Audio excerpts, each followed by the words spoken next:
நமக்கெல்லாம் தினம் தினம் இந்த நாம அமுது ஊட்டும் பகவானை கொண்டாடி கொண்டாடி அவருடைய நாம சங்கீர்த்தனத்தை நாம தாமரைகளாக அவர் திருவடிகளில் சேர்த்து விடுகிறோம். அதேபோல் நாள் முழுவதும் கையில் விழும் வேலைகளை எல்லாம் சேவா தாமரைகளாக ஆக்கி அதையும் சமர்ப்பித்துக் கொண்டே இருப்போம். ஒரு நாள் சன்னதி தெரு வீட்டில் 1980களில் பகவானை பார்க்க ஒரு ஜஸ்டிஸ் குடும்பத்தினர் வந்திருந்தார்கள். ஜஸ்டிஸ் ராமகிருஷ்ணன் என்ற பெயர். ஞானானந்த சுவாமிகள் அவர்களுடைய பக்தர். நம்முடைய பகவான் யோகிராம் சுரத்குமாருக்கும் பக்தர். அவர் அவருடைய பிள்ளை பேரன் ஆக ஒரு குடும்பமாக பகவானை சந்திக்க சென்றிருந்தார்கள். அப்பொழுது திடும் என்று பகவான் அவருடைய பையன் ஸ்ரீ வெங்கடேசன் அவர்களை பார்த்து கேட்டார், உங்களுக்கு சான்ஸ்கிரிட் தெரியுமே, நிர்வாணா என்பதனுடைய அர்த்தம் என்ன என்று சொல்லுங்கள் என்றார். உடனே திரு வெங்கடேசன் அவர்கள் சொன்னார்கள்,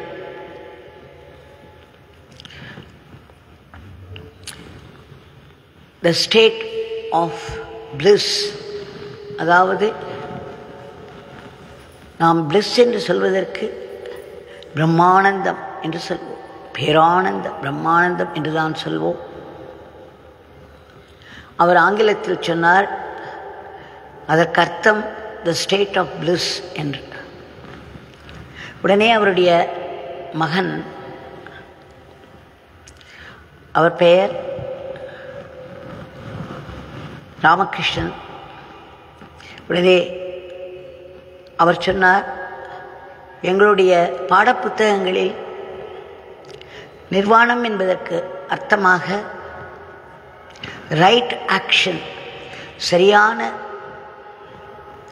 செயல் என்று வந்திருக்கிறது என்று சொல்லி மேலும் சொன்னார், புத்தருடைய 8 பாதைகளில் ஒன்று இந்த ரைட் ஆக்ஷன் என்பது. உடனே பகவான் ஸ்ரீ வெங்கடேசன் அவர்களை பார்த்து கேட்டார், ரைட் ஆக்ஷன் என்றால் என்ன? அப்பொழுது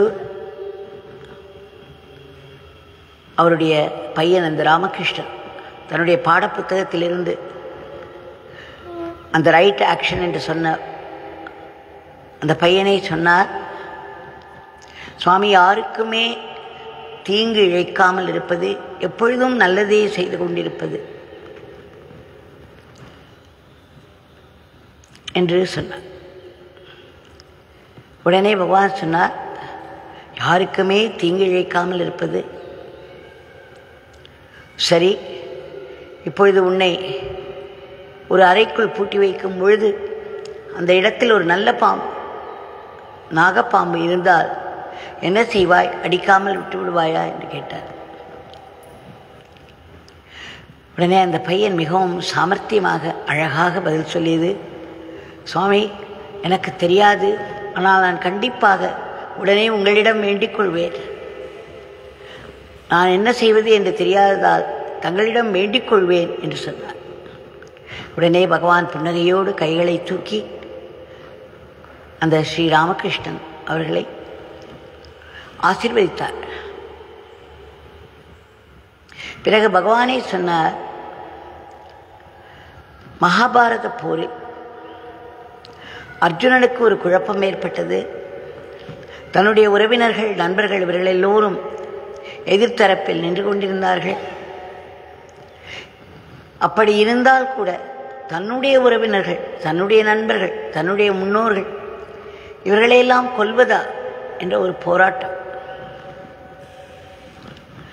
அப்படி போராட்டம் வந்தபொழுது ஸ்ரீ கிருஷ்ணர் அவர்களை எதிர்த்து போரிடுவதுதான் தர்மம் என்று எடுத்துரைத்தார்.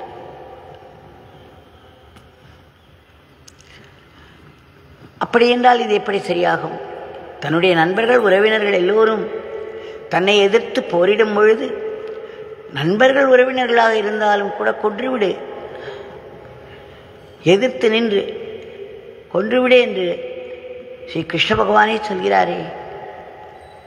நீங்களானால் ரைட் ஆக்ஷன் என்பது யாருக்குமே தீமை எதுவும் செய்யாமல் இருப்பது, எல்லோருக்கும் நல்லது செய்து கொண்டிருப்பது என்று சொல்கிறீர்கள். அப்படியானால் இது எப்படி ரைட் ஆக்ஷன் ஆகும் என்று கேட்டார். சிறிது நேரத்தில் யாருமே பதில் சொல்லவில்லை. பிறகு பகவானை சொன்னார், அர்ஜுனன் க்ஷத்ரிய வர்ணத்தில் பிறந்திருந்தால் அவனுக்குரிய ஸ்வதர்மம், அவன் வாழ்நாள் முழுதும் அர்ஜுனன் ஒரு பெரிய போர் வீரனாக பயிற்சி செய்து கொண்டிருந்தார். ஏனென்றால் அவர்களுடைய தர்மமானது நாட்டை காப்பது. அந்த நாட்டை காப்பதற்கு வேண்டிய அத்தனை பயிற்சிகளும் அவர்கள் செய்து வந்தார்கள். அதற்குரிய நேரம் வரும் பொழுது அந்த பயிற்சியெல்லாம் ஒன்றுமில்லை, அகிம்சையோடு இருப்பதுதான் சரி என்று ஒரு பெரிய சாதுவை போல் அர்ஜுனன் உட்கார்ந்து விட்டான் போர் செய்யாமல். அவனுடைய க்ஷத்ரிய குலத்துக்கு ஏற்ற கர்மம் சாத்வீகமாக இருக்கக்கூடிய ஒரு சாதுவுக்கு ஏற்படும் மோட்சம், அதில் கொண்டு போய் அர்ஜுனனையும் விடும். அவன் வீர மரணம் எழுதினால், வீரனாக இருந்து சண்டை போட்டு எதிரியை வென்று நாட்டை காப்பாற்றினால் அவருக்கும் அதே மோட்சம் கிட்டும். ஆக ஒவ்வொருவருடைய தராதரம், அதாவது லெவல் என்பது வேறு. ஆகையால் ரைட் ஆக்ஷன் என்பதற்கு ஒரு பொதுவான ஒரு அர்த்தத்தை எல்லோருக்கும் சேர்த்து சொல்லிவிட முடியாது என்று சொன்ன பகவான் மறுபடியும் திரு வெங்கடேசனை பார்த்து கேட்டார், எனக்கு மறுபடியும் சொல், சரியாக சொல், நிர்வாணா என்பதற்கு என்ன அர்த்தம் என்று கேட்டார். அவர் மறுபடியும் இது ஒரு ஸ்டேட் ஆஃப் பிளிஸ் என்று சொன்னார், ஸ்டேட் ஆஃப் ஃபுல்னஸ் என்று திரும்பவும் சொன்னார். உடனே பகவான் சொன்னார், ஒரு பெரிய கடலை எடுத்துக்கொள்வோம். அந்த சமுத்திரமானது நிறைய நிறைய நீரை கொண்டிருக்கிறது, ஆழமும் அகலமும் மிக்கதாக இருக்கிறது. ஒரு கோடைகாலம் வந்தால் நதிகளில் எல்லாம் தண்ணீர் வற்றி போகும் நிலை ஏற்படுகிறது. அப்பொழுதும் அந்த சமுத்திரத்தின் தண்ணீர் குறைந்த மாதிரி தெரியவே இல்லை. அதேபோல் மழைக்காலத்தில் வெள்ளம் பெருகி அதே நதிகள் நிறைய நிறைய நிறைய நீரை கொண்டு வந்து சமுத்திரத்தில் சேர்க்கின்றன. அப்பொழுதும் கூட சமுத்திரம் ஏதோ சத்தியத்திற்கு கட்டுப்பட்டது போல் தன்னுடைய எல்லையை தாண்டுவதில்லை. அப்பொழுதும் அது ஒரே மாதிரியாகத்தான் இருக்கிறது. நதிகள் நீரை கொண்டு வந்து கொட்டினாலும் சரி, அல்லது நதிகள் வற்றி போனாலும் சரி, இரண்டு நிலையிலும் சமுத்திரம் ஒரே மாதிரி தான் இருக்கிறது. பொங்கி பெருகுவதோ அல்லது அடங்கி பின் செல்வதோ இல்லை. இந்த நிலையைத்தான் நிர்வாணம் என்று சொல்கிறோம். இந்த நிர்வாண நிலையை அடைந்தவர்கள், அதாவது புத்தரை போல, மகாவீரரை போல என்ற உதாரணங்களையும் தானே சொன்னார். பிறகு சொன்னார், அவர்கள் எப்பொழுதுமே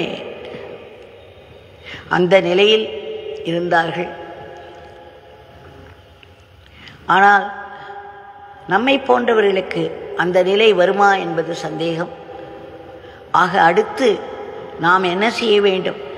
நம்மால் நிர்வாணமே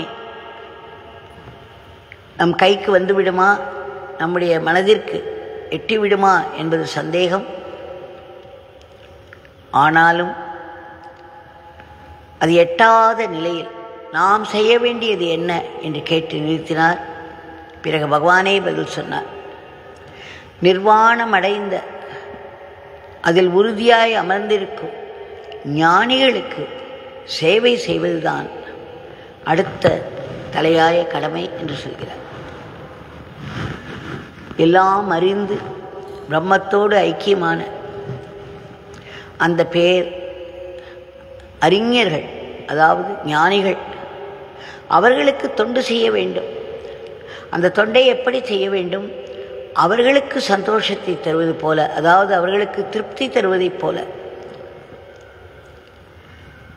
நாம் சேவை செய்து கொண்டு வருவதுதான் அடுத்த சிறந்த நிலை என்று உறுதியாக எடுத்துச் சொன்னார். Serving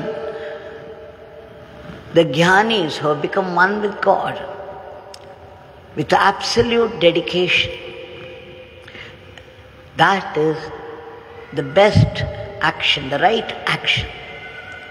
அதாவது ரைட் ஆக்ஷன் என்பதற்கு நிர்வாணம் என்றால் என்ன என்று சமுத்திரத்தை பற்றி எடுத்துச் சொன்னார். அந்த சமயத்தில் பகவத்கீதையில் அந்த சமுத்திரத்தை வைத்து ஒரு ஸ்லோகம் உள்ளது, ஒரு கப்லெட் உள்ளது. அதை எடுத்து கூறி அந்த நிர்வாண நிலையை விளக்கிய பகவான் அடுத்து அந்த ரைட் ஆக்ஷன் என்றால் என்ன என்பதற்கு விளக்கம் தருகிறார்.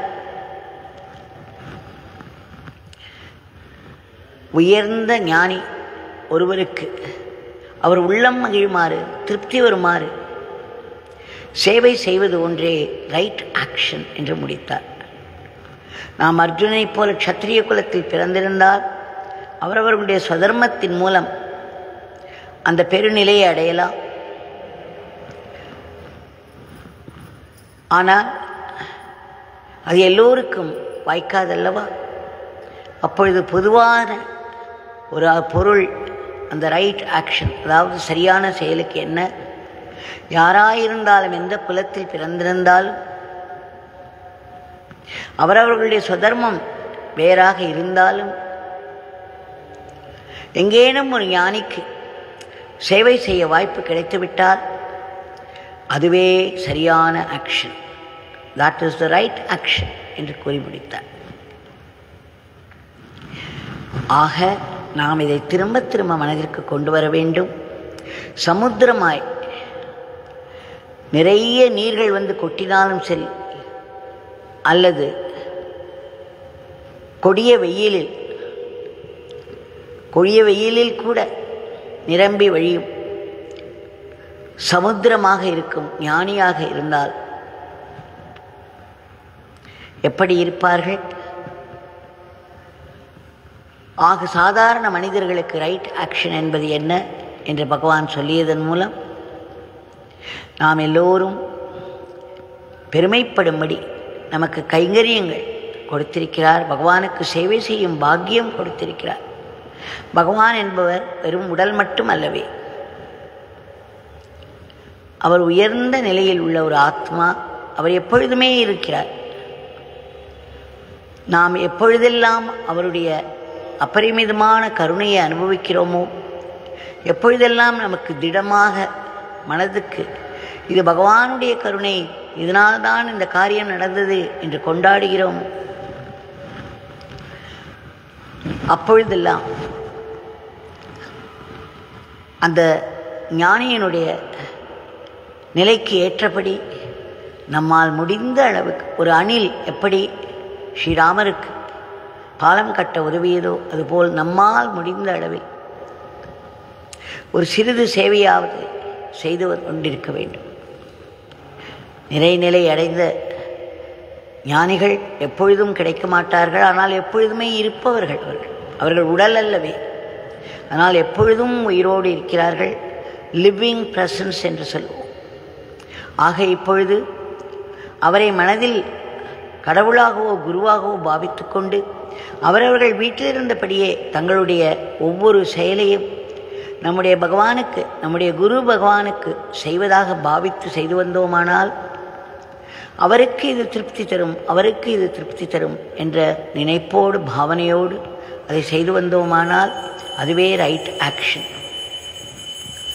இல்லை, ஆசிரமத்திலேயே தங்கி குரு பகவானுக்கு முடிந்த அளவிற்கு வேலை செய்தோமானால் அதுவே ரைட் ஆக்ஷன்.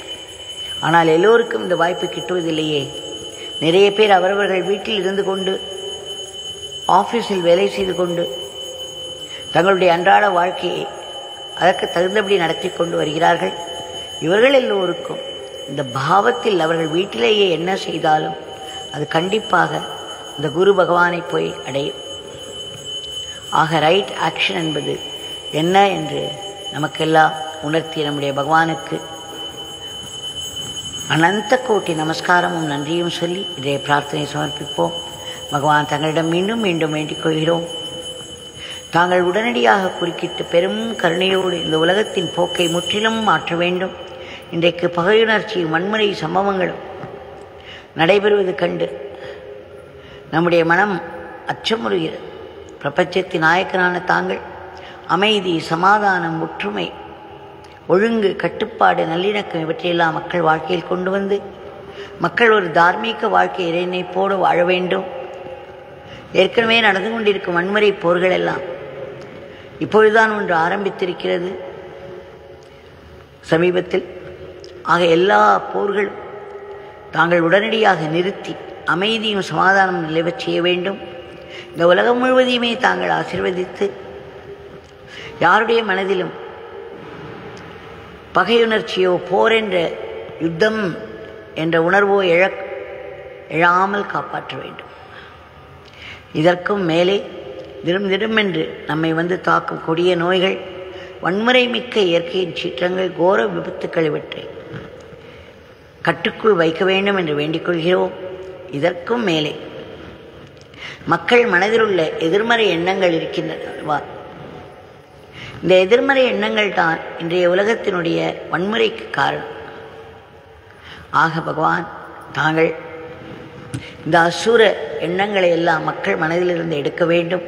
இந்த உலகத்தில் எந்த தேசத்தில் இருந்தாலும் சரி, எந்த மதத்தை தழுவினவர்களாயினும் சரி, எல்லோருமே விதி விலக்கின்றி ஏதேதோ துன்பங்களில் விழுந்து மீள முடியாதபடி தத்தளித்து வருவதை பார்க்கிறோம். இவர்கள் எல்லோருக்கும் வேறு எப்படி ஒரு மீட்போ அல்லது உயர்வோ கிடைக்கும்? இதற்கு காரணம் என்ன? கர்ம விதி தான். இந்த கர்ம விதி என்பது மிகவும் துல்லியமாக நடக்கும், யாரையும் விட்டு வைக்காது, கடுமையாக நடக்கும். ஆயினும் இதற்கு மேலே கடவுள் நமக்கு காரணமற்ற கருணை என்ற ஒன்றை வைத்துள்ளார். ஆக அந்த கருணையை வேண்டுவோம். பகவான் தங்களுடைய கருணையானது உலகத்திலே ஏதேதோ துன்பங்களில் சிக்கி தவிக்கும் எல்லோரையும் சென்றடைந்து அவர்களுக்கெல்லாம் ஒரு மீட்பும் உயர்வும் கிடைக்க வேண்டும். சுயநலமின்றி மற்றவர்களுக்காக எப்பொழுதும் தொண்டு செய்து கொண்டிருக்கும் நல்ல ஆத்மாக்களை பழி பாவங்களிலிருந்து காப்பாற்ற வேண்டும். நாட்டின் பொருளாதாரத்திற்கு ஒரு பெரிய ஏற்றத்தை தந்து நாடு பல துறைகளிலும் மிக சிறப்பாக முன்னேறி உன்னத நிலையில் விஸ்வகுருவாக இருந்து இந்த உலகத்தையே தர்மத்தின் வழியில் நடத்தி செல்ல வேண்டும். தங்களுடைய திவ்யமங்கள நாமத்தை நாங்கள் இடைவிடாது சொல்ல வேண்டும், ஆனந்தமாக சொல்ல வேண்டும். தங்களுடைய லீலைகளையும் உபதேசங்களையும் திரும்ப திரும்ப மனதிற்கு கொண்டு வந்து அசை போட்டு அவற்றை ஆத்மசக்தியாக மாற்றிக்கொள்ள வேண்டும். தங்களுடைய கைகளிலே நாங்கள் சாத்வீக கருவிகளாக மட்டுமே இயங்க வேண்டும். தப்பித்தவரை கூட ராட்சச கருவிகளாக ஆகிவிடக்கூடாது. எங்களுடைய அன்றாட வாழ்க்கையை தங்களுக்கு அர்ப்பணமாக நாங்கள் செய்து வர வேண்டும். மாயையின் பிடிக்குள் தப்பித்தவரை கூட சிக்கிவிடக்கூடாது.